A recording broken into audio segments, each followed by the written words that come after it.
Hey everybody, this is Brian. Jason. And this is the Perfectly Screwed Podcast.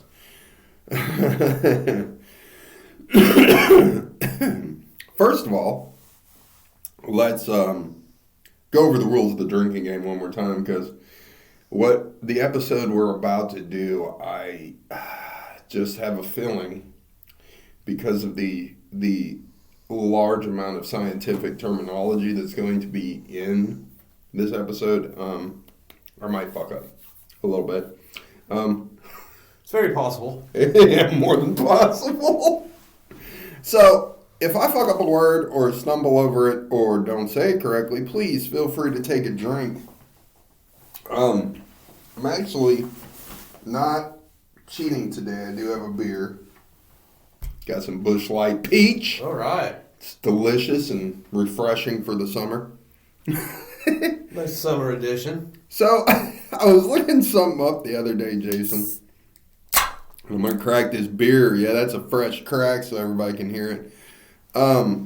But I was looking something up and it caught my attention and humored me. So I was like, you know what? I've got to tell Jason and the people on the podcast about this. I think they'll all enjoy it.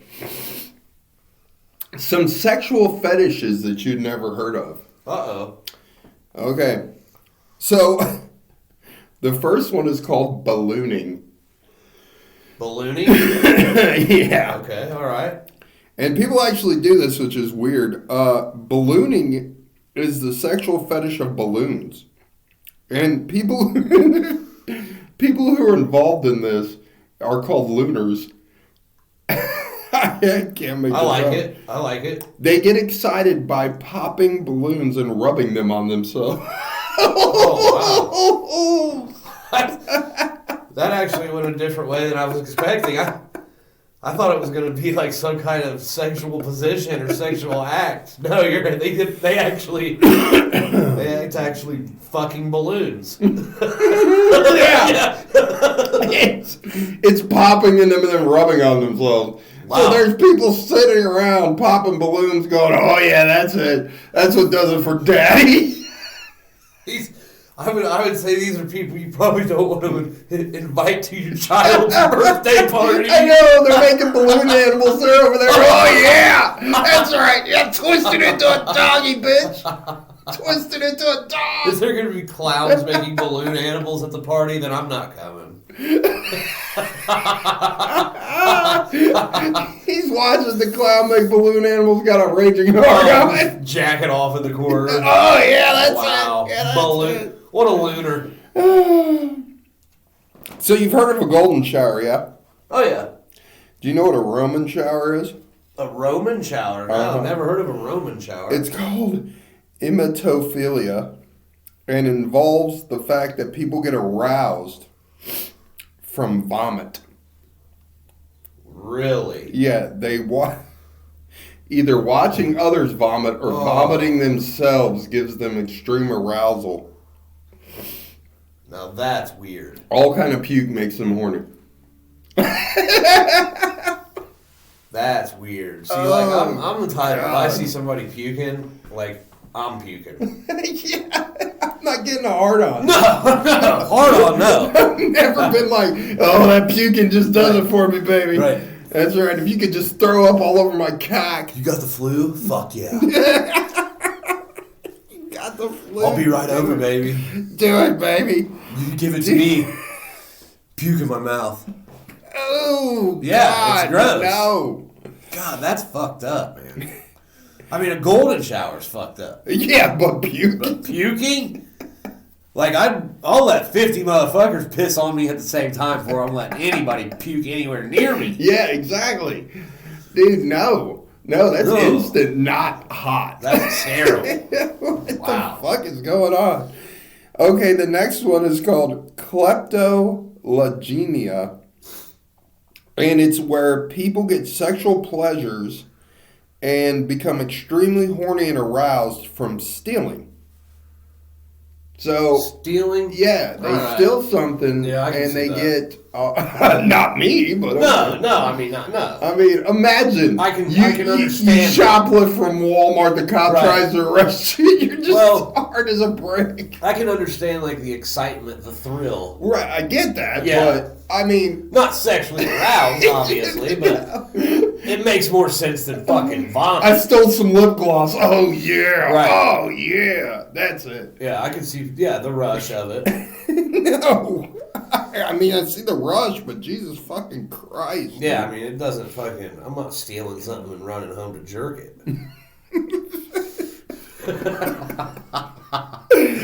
Got away with that lip gloss. Yeah. Oh yeah. I got out of the store with the lip gloss, but I got arrested jerking off in my car in the parking lot. Didn't make it home because I Right. was just beating it so hard. I couldn't fucking make it.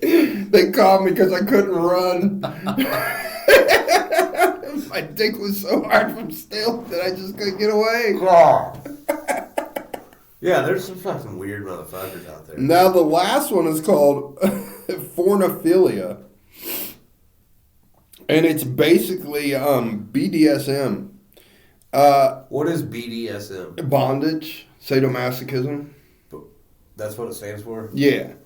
But fornophilia is where they tie the person up and make them pose like furniture, like a chair or a footstool or a table for hours. And this, for some reason, makes the other person turned on. Wow. Why, I don't know. But of course, I don't get rubbing balloons on yourself either. But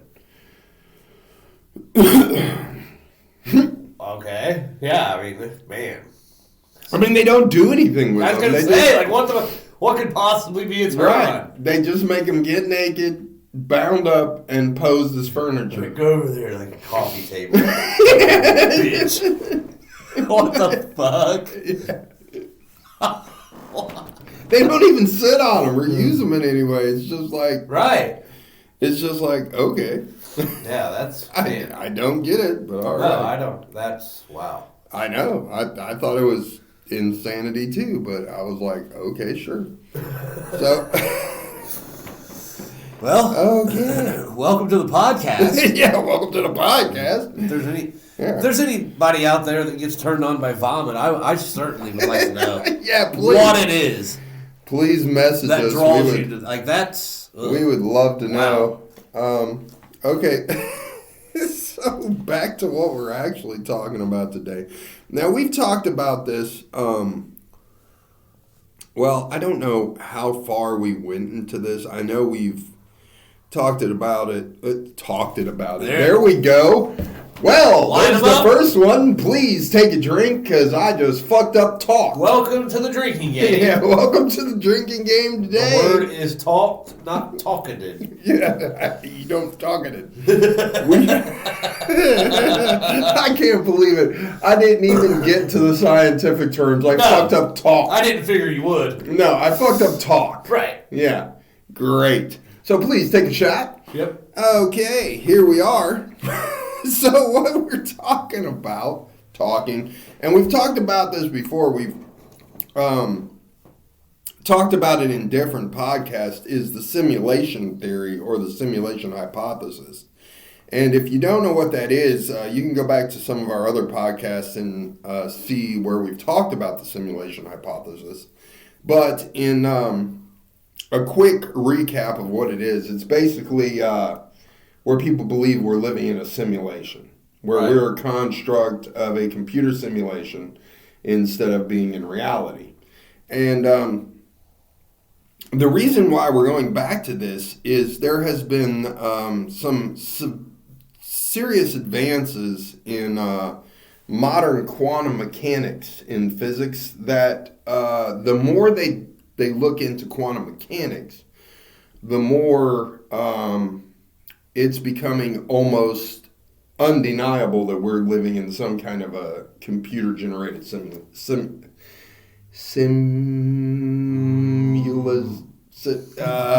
simulation. Yeah, take a drink. Folks. Woo, I don't- just take a drink. We I don't know fucked what he was up. getting at. I fucked up. You know what? I got to take a drink on that one because I fucked that all up.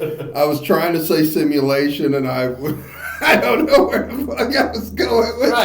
I didn't quite fuck it up, but well. Okay.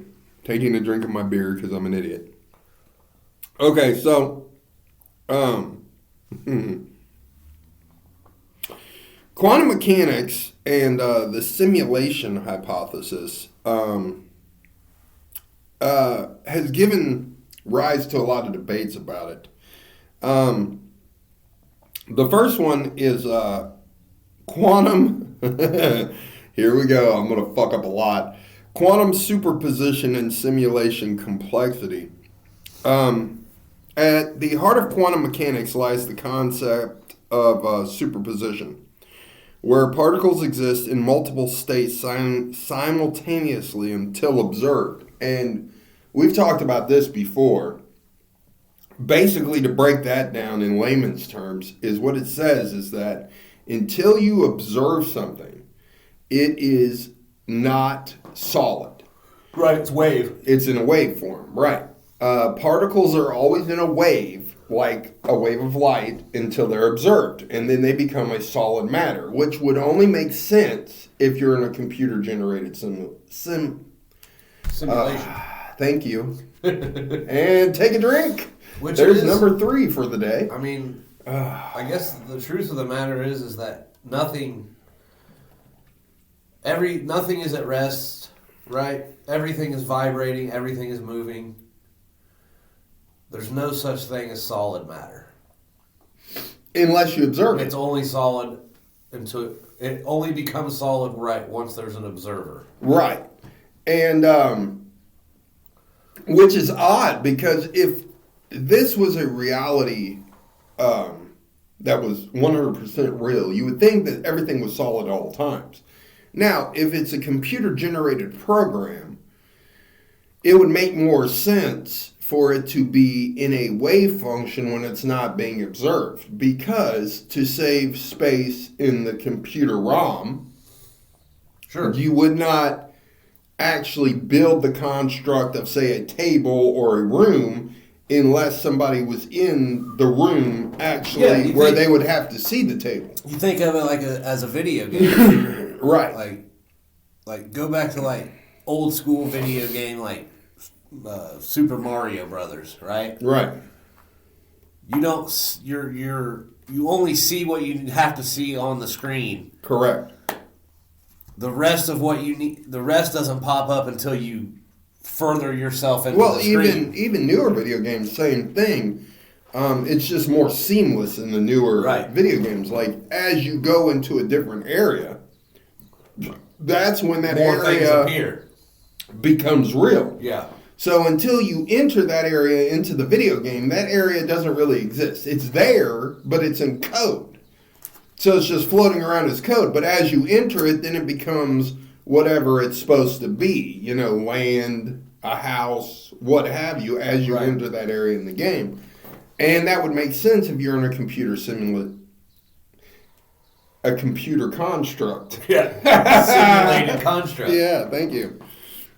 But so, like, the other thing to me too, like the fact now that they're able to store information on DNA, and we're made of DNA. that brings huge rise to the fact that we might be a computer simulation. You know, we basically are computers. Yes. Which again is the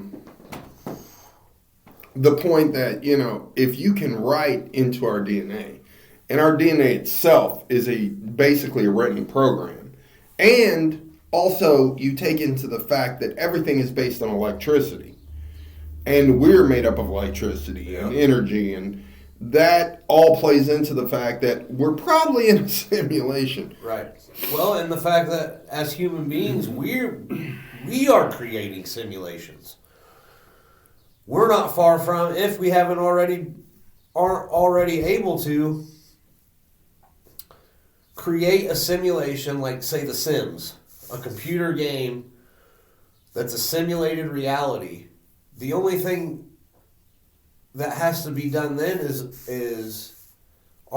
can we give the characters in the game consciousness? Mm-hmm. Meaning, make them self-aware. And we're Right. pretty much there. Yeah, with AI, we're So real close. if we can invent a computer simulated game where the characters in the game become self-aware, Mm-hmm. so now they're aware of themselves and who they are, but they're not aware of us, the creator. Yes. Then the game is their reality. Right.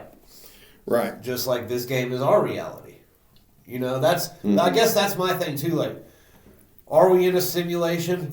Probably. Right. Probably are. This probably Right. is a computer-generated, simulated construct that we're in. But it's still our reality. Correct. Because you can't escape a doesn't- reality when you are Right. part of the game. Right. And I think everybody has the sense that whatever you want to call it, there's God or whatever, there's something outside of us, right, that has created us. Right. Everybody gets that sense. Correct. Well, see, another thing they just found out, and it was last year that they proved it. In fact, they won a Nobel Prize for it, was quantum entanglement. And this gives even more resonance to the simulation theory.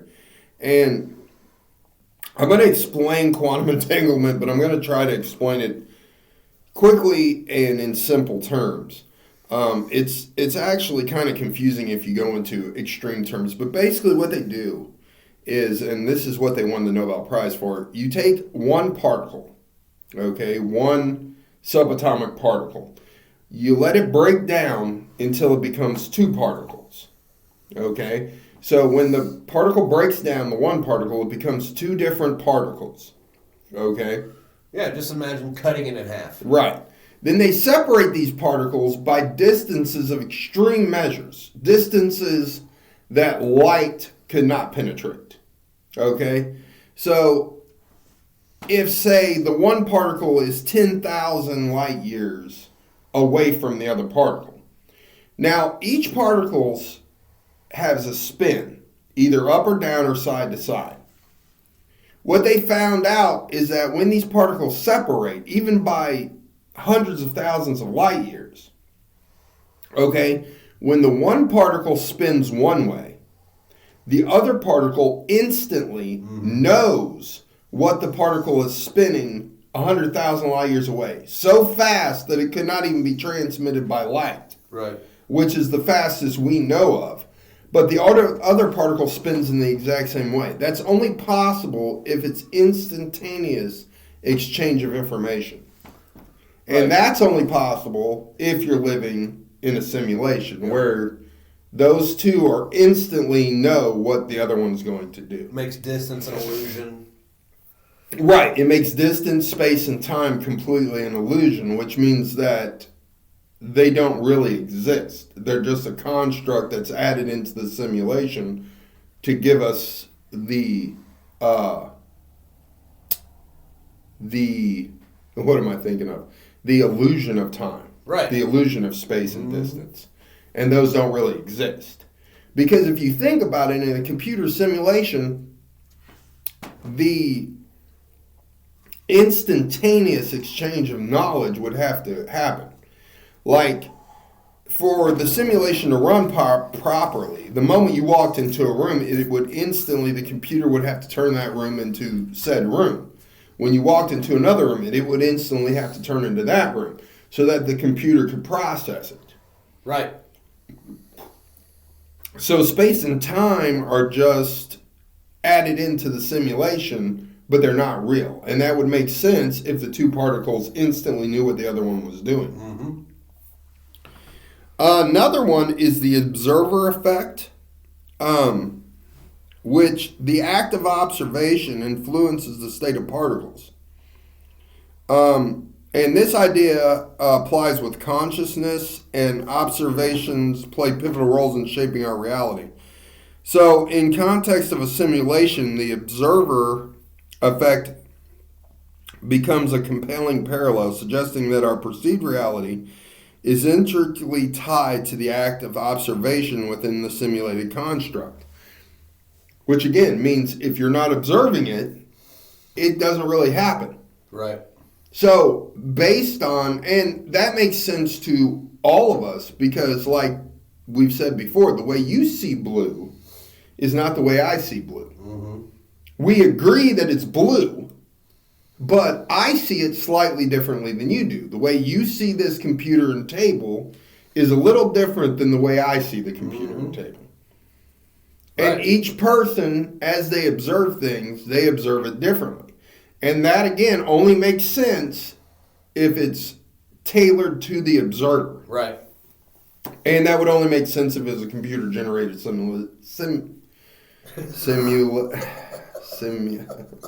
Okay, we're done. Okay, take another drink. Yeah, have yourself a Should be getting shot. Pretty buzzed up by now.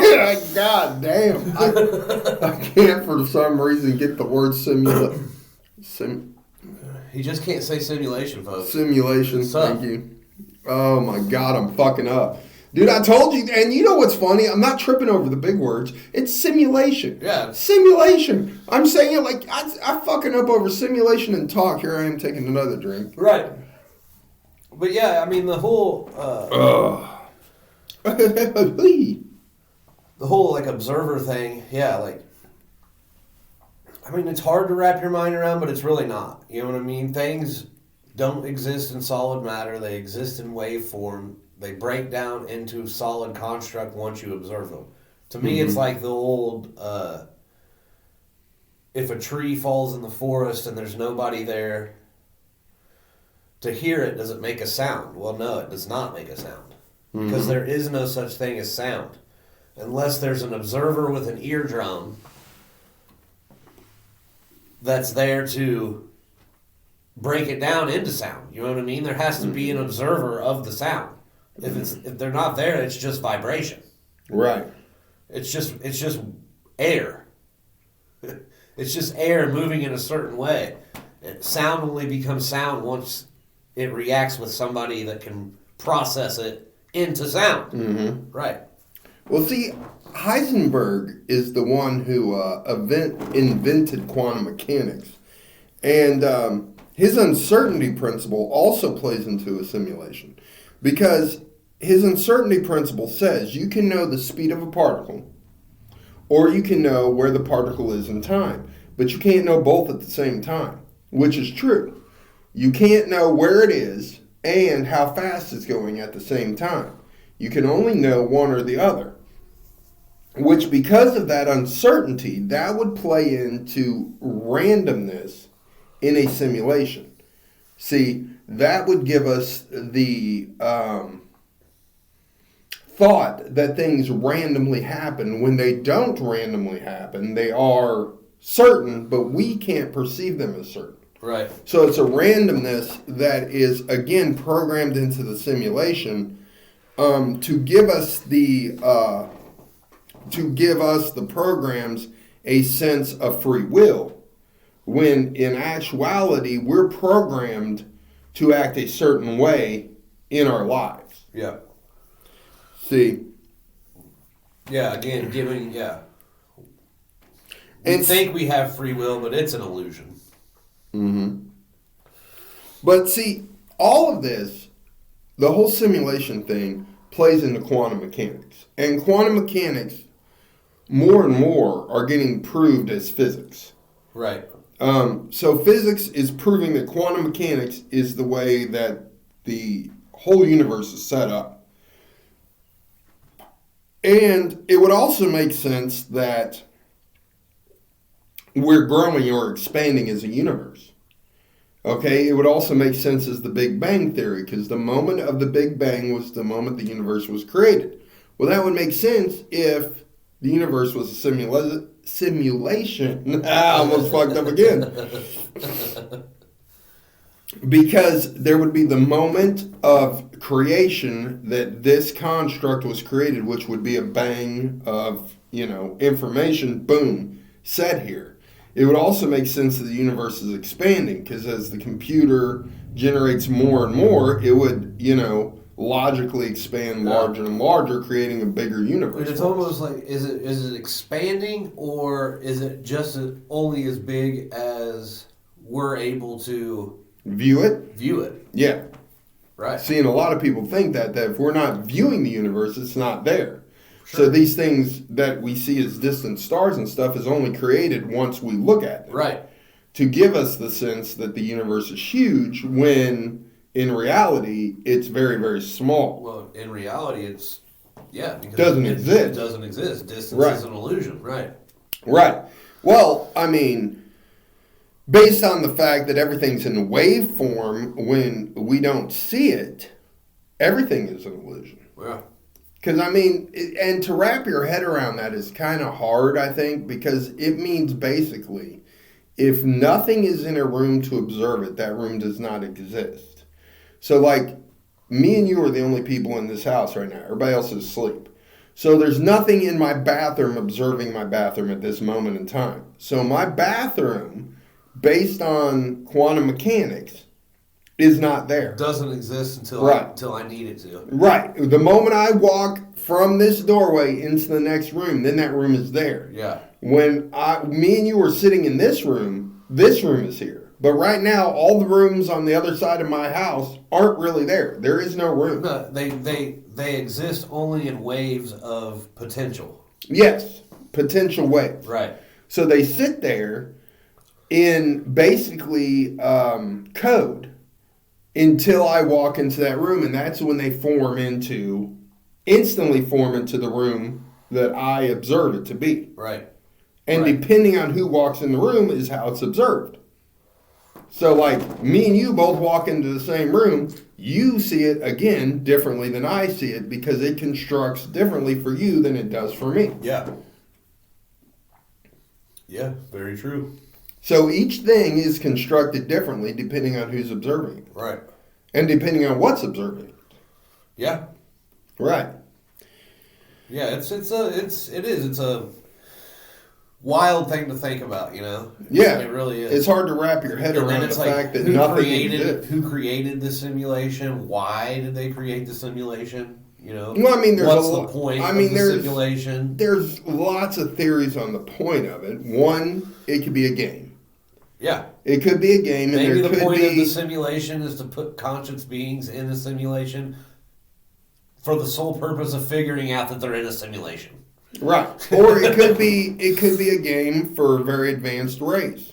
I mean, we make games all the time that simulate reality. We've got Second Life on the internet. We've got, like you said, The Sims. And it's basically a simulated reality that you can lose yourself in. If you took that to a step further, where you could actually enter the game, there could be people in this simulation that realize they are in a simulation, that they are users for the game. Right.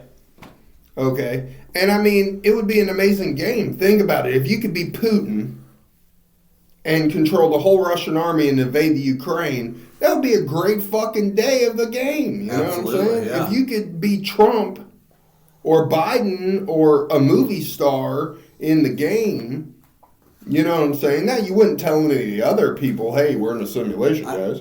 I think another thing is too, like, if it's a simulation and all these things are an illusion within the simulation, then death is an illusion too. Correct. But death is only you being reprocessed back to the motherboard and reconstituted as another NPC. Right. I mean, that would explain reincarnation too, because Right, absolutely. reincarnation, I mean, you wouldn't make a new character, a non-playable character every time. Right. When the non-playable character died, you would just take that code, reuse it, put it in a different avatar, and whoop, now you got another playable character. Right. Right. You would never, you would just reconstitute the same code over and over. Because otherwise you would be constantly making new characters, and that wouldn't make any sense. It also could be, and there's a hypothesis on this, that it could be that we're advanced into the future, and something happened in the Earth or our world, and they're running this simulation to see how we got to the point of what we got. Yeah. Like a history run. Like to observe history. To see, well, what happened, let's see how we can correct this problem with a Yeah. simulation. Right. And that's always been a hypothesis also, that, they're running a simulation to see, why the human race ended up the way they did. Which would explain aliens, too, because aliens could be beings from outside the simulation that are coming into the simulation to observe how human beings got to where they got. If it's a simulation, then obviously you can come and go as you please. Right. If you understand the construct of the simulation. Correct. Yeah. And aliens could be the beings that are running the simulation that are trying to figure out why humanity destroyed themselves. So you would run a simulation and start at a certain point and go on. Mm-hmm. But it also means that your past could just be memories programmed into you that it never existed. Right. I mean, maybe everything you remember as a child didn't really happen. History never really happened. It was just something they told you happened. Well, yeah, we are programmed beings. Right. And you could be programmed to think all of that happened and think your whole childhood happened when it didn't really ever happen. Yeah. Yeah. Yeah, no, it's a fun thought experiment, Well, when you start going down the rabbit hole, it starts to spiral into crazy shit. Absolutely. After a while. But absolutely. It's just weird that a lot of things in quantum mechanics that we can prove are starting to back up this theory. Yeah. That's the weird part. Yeah, absolutely. And the closer we get to discovering more and more about quantum mechanics and about the universe, the closer we get to actually saying, hey, we're not real. Yeah. This isn't real. This isn't real. Just so you know, guys. Hey, this is just a computer game. You're in a computer game, but like I said, that doesn't make it not real. Right, because to us, this is real. It is real. Right, because you can't escape the computer game. It's not like the Matrix, okay, guys? You can't get out of the game because you're a part of it. Yeah. You're a program. So that would be like saying the sim can just exit the TV. No, he can't. Because you can't remove yourself from the program because you are nothing but code. No, it would be like the best thing to do is to realize you're in a game and then figure out how to play. Well, yeah. Yeah. I mean, yeah. What I'm saying is if I could find some cheat codes, that'd be great, bud. No shit. Give me up, down, left, right, A, B. Yeah, give me some cheat codes. Give me the lottery cheat code or something. Right. I just want some cheat codes. I want God mode right now. Right? Yeah. For sure. Well, anyways, this was our episode on the simulation theory and some quantum mechanics for you guys today. Hopefully you got a few shots in. And yeah, because I fucked up a lot. But we will see you next time. Later.